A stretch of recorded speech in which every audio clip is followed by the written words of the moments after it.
Hamper. Now repeat after me. Hamper. Hamper. Hamper. Welcome to English Dictionary Infinity, where we help you perfect your pronunciation and expand your vocabulary, one word at a time.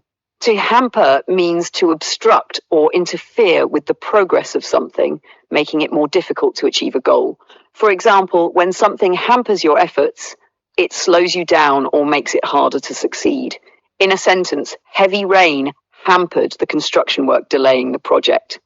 Here, the rain made it difficult to continue working on the construction. Another example, her lack of experience hampered her ability to complete the task efficiently.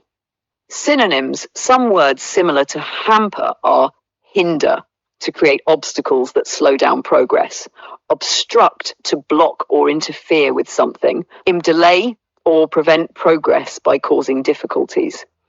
Antonyms, the opposite of hamper, would be words like aid, to help or support progress, facilitate, to make something easier or help it move forward, assist, to give help in achieving something. Part of speech. Hamper is a verb, meaning it describes the action of obstructing or interfering with progress. If you found this helpful, make sure to like, share, and subscribe to keep building your vocabulary with us at English Dictionary Infinity. Don't forget to hit the notification bell for more words and pronunciation tips. See you next time.